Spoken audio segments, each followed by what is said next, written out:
Assalamualaikum warahmatullahi wabarakatuh. Eh, Perkenalkan, nama saya Muhammad Takdir, NIM 2003015010004 dari kelas PJKRC. Baiklah, materi yang akan saya bawakan pada kali ini yaitu materi tentang materi keterampilan dan domain psikomotor.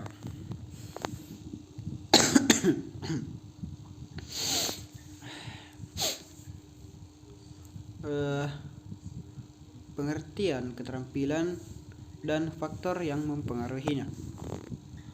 1. Pemahaman tentang keterampilan gerak. Keterampilan gerak dapat dipahami batasannya dengan dua cara. Yang pertama, keterampilan dapat dilihat sebagai tugas-tugas gerak seperti panahan, biliar, atau memahat. Dilihat dari cara ini dapat diklasifikasikan dengan sebagai dimensi atau menurut karakteristiknya yang menonjol. Kedua, keterampilan dapat dilihat juga dalam kaitannya dengan keadaan yang membedakan antara yang terampil dan tidak terampil. Maksudnya, keterampilan dari kategori kedua ini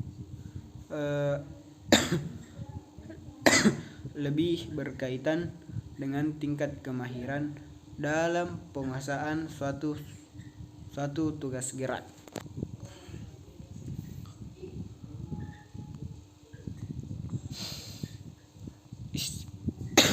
Istilah keterampilan sulit untuk didefinisikan dengan suatu kepastian yang tidak dapat dibantah. Keterampilan dapat menunjuk pada aksi khusus yang ditampilkan atau pada sifat di mana keterampilan itu dilaksanakan. Maka kata keterampilan yang dimaksud adalah sebagai kata sifat. Walaupun hal ini digunakan, kata tersebut sudah berubah strukturnya, hanya saja terampil. Kata ini digunakan untuk menunjukkan suatu tingkat keberhasilan dalam melakukan suatu tugas.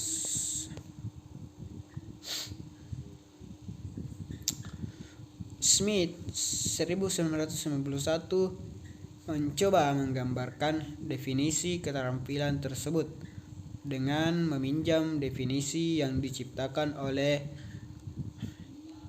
A.L. Guthrie yang mengatakan bahwa keterampilan merupakan kemampuan untuk membuat hasil akhir dengan kepastian yang maksimum dengan pengeluaran energi dan waktu yang minimum. Sedangkan Singer 1980 menyatakan bahwa keterampilan adalah derajat keberhasilan yang konsisten untuk mencapai suatu tujuan dengan efisien yang efektif.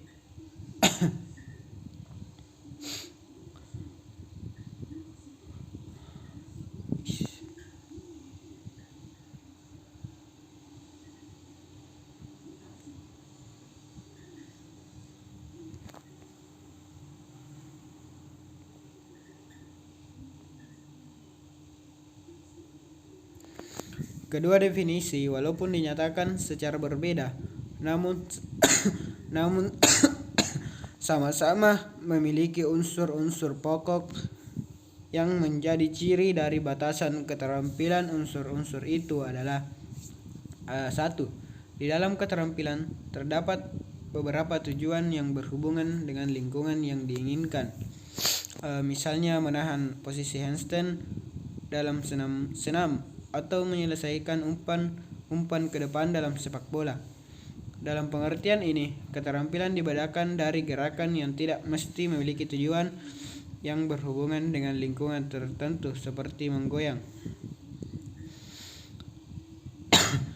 Di dalam Di dalam keterampilan pun terkadang seharusnya bahwa pelaksanaan tugas atau pemenuhan tujuan akhir tersebut dilaksanakan dengan kepastian yang maksimum.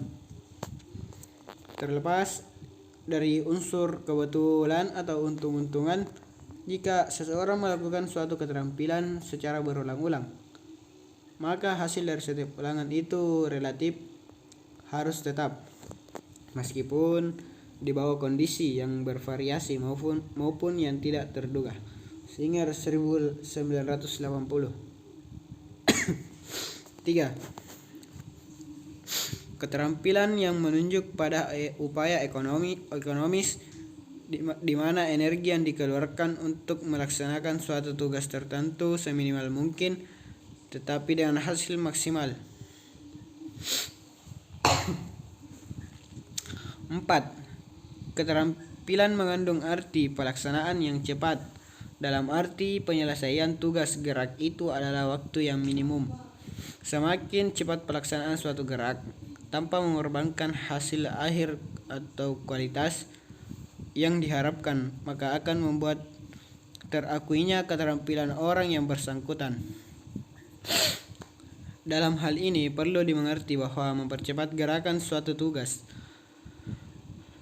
akan menimbulkan pengeluaran energi yang semakin besar, di samping membuat gerakan semakin sulit untuk dikontrol ketetapannya.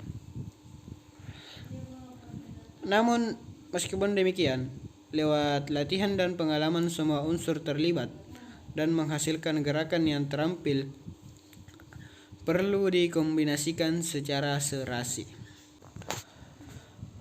Sebagai perbandingan dari keempat unsur, H.W. Johnson dalam Singer 1980 mengidentifikasi adanya 4 aspek atau variabel yang mencirikan keterampilan.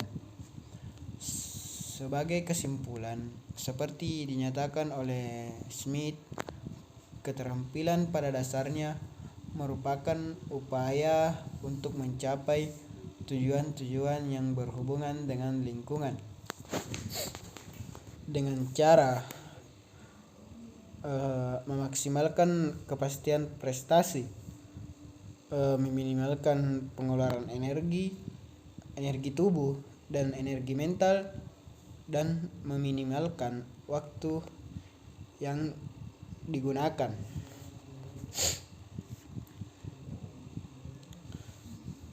Dua, klasifikasi keterampilan. Perspektif tugas. Salah satu cara melihat konsep keterampilan adalah dengan melihatnya sebagai sebuah tugas. Isunya di sini adalah untuk menetapkan karakteristik yang menonjol dari tugas gerak yang dapat dilakukan pelaku untuk membedakan karakteristik lainnya. Banyak pendekatan yang telah dikembangkan untuk mengklasifikasikan keterampilan gerak. Setidaknya ada 4 karakteristik yang dapat dikemukakan di sini, yaitu dilihat dari atau dikaitkan dengan 1. Stabilitas lingkungan. 2. Cara tugas tersebut dilakukan dan ketetapan gerakan yang dimaksud. 4. Relativitas pentingnya elemen gerak dan kognitif. A. Keterampilan terbuka dan tertutup. Keterampilan bisa dibedakan antara keterampilan terbuka tertutup. Hal ini berkaitan dengan kondisi lingkungan, environment.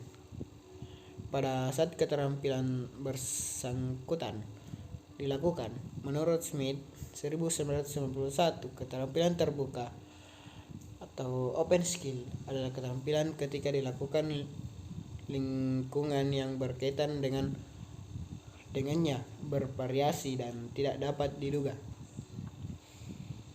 Ini hampir sama yang dikemukakan oleh McGill 1985 yang menyebutkan bahwa keterampilan terbuka adalah keterampilan yang melibatkan lingkungan yang selalu berubah dan tidak bisa diperkirakan. Keterampilan tertutup closed skill menunjukkan keterampilan yang sebaliknya. Smith dan McGill sama-sama mendefinisikan keterampilan tertutup ini sebagai keterampilan yang dilakukan dalam lingkungan yang relatif stabil dan dapat diduga.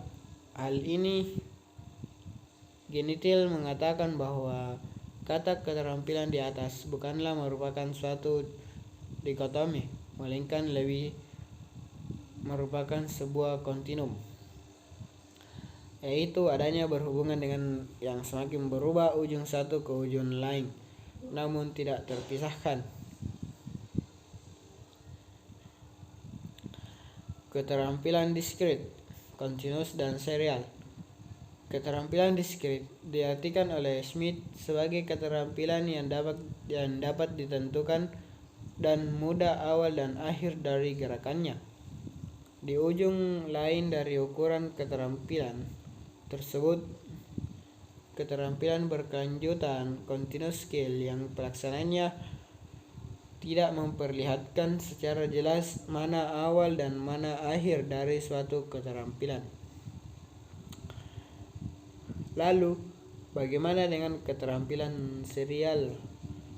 Menurut Smith adalah keterampilan serial dianggap sebagai suatu kelompok, dan keterampilan diskrit yang digabung untuk membuat keterampilan baru atau keterampilan yang lebih kompleks. Keterampilan gerak kasar dan keterampilan gerak halus. Pengklasifikasian yang terakhir dikenal dengan keterampilan gerak kasar dan keterampilan gerak halus, di mana ketepatan menjadi penentu dari keberhasilannya. McGill membatasi keterampilan gerak kasar, gross motor skill, sebagai keterampilan yang bercirikan gerak yang melibatkan kelompok otot-otot besar sebagai dasar utama gerakannya. Sedangkan keterampilan gerak halus, fine motor skill, adalah keterampilan yang memerlukan kemampuan untuk mengontrol otot-otot halus atau kecil untuk mencapai pelaksanaan keterampilan yang sukses.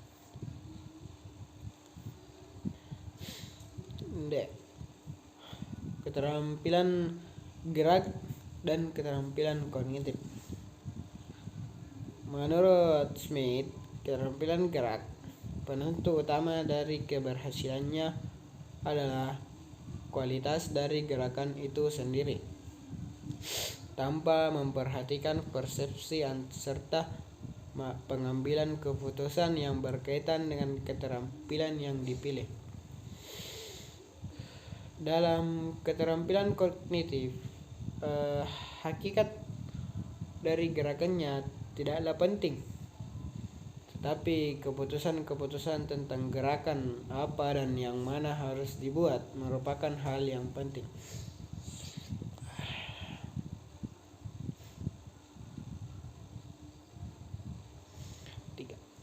Klasifikasi keterampilan, perspektif penguasaan penampilan. Menurut Guthrie, keterampilan adalah kemampuan untuk membawa hasil akhir dengan kepastian yang maksimum dan pengeluaran energi yang minimum dalam waktu yang juga minimum. Kepastian maksimum dari pencapaian tujuan. Salah satu kualitas dari pencapaian penguasaan keterampilan adalah kepastian gerakan untuk menjadi terampil. Berarti seseorang dapat memenuhi tujuan penampilan atau hasil akhirnya dengan kepastian yang maksimum.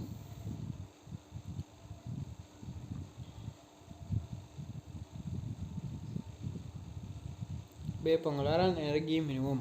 Kualitas kedua dari penguasaan keterampilan adalah meminimalkan dan kadang bermakna memelihara energi yang diperlukan pada penampilan. C. Waktu gerakan yang minimum. Kualitas ketiga dari penguasaan keterampilan adalah berkurangnya waktu meningkatnya kecepatan pada saat gerakan dilakukan. Oleh karena itu, peningkatan keterampilan dari cabang olahraga yang bersangkutan termasuk juga di dalamnya penambahan unsur kecepatan sebagai alat meminimalkan waktu. 4. Konsep dalam keterampilan motorik. A. Perbedaan individual. Singer 1980 menyatakan bahwa sumber perbedaan dalam hal keterampilan tersebut bisa bermacam-macam. Hal itu karena berbeda dalam hal fisik, kemampuan, gaya belajar, emosi, serta pengalaman-pengalaman masa lalu yang memiliki kaitan dengan tugas yang dipelajari. B. Kemampuan dan keterampilan. Para ahli seperti Singer 1980, Fleischmann 1919, serta Smith 1991 menyatakan bahwa kemampuan dan keterampilan harus dibedakan dalam pengertiannya. Kemampuan diartikan sebagai ciri individual yang diwariskan dan relatif abadi yang mendasari serta mendukung terbentuknya keterampilan. Smith 1991, sedangkan keterampilan mengacu pada spesifik pada tugas tertentu serta dicapai dengan adanya latihan serta pengalaman. Singer 1980, karena dipandang sangat beragam dan tidak pastinya pengidentifikasian kemampuan gerak ini, maka Singer lebih menyukai 4 kemampuan yang bersifat lebih langsung hubungannya dengan keterampilan olahraga, yaitu koordinasi, kinestesis, keseimbangan, dan kecepatan gerak. Pola gerak dan keterampilan. Pola gerak menurut Malina merupakan gerak dasar atau gerakan-gerakan yang dilibatkan dalam menampilkan suatu tugas tertentu. Tekanannya adalah pola gerakan-gerakan yang menyusun tugas gerak tertentu. Dalam hal ini, apa yang menjadi dasar penamaan pola gerak sama dengan keterampilan. Tetapi keterampilan lebih menekankan pada ketepatan, ketelitian, dan koefisienan penampilannya. Dengan kata lain, pola gerak menunjuk pada konsep yang umum, sedangkan keterampilan gerak lebih terkhususkan. Sekian dan terima kasih. Assalamualaikum warahmatullahi wabarakatuh.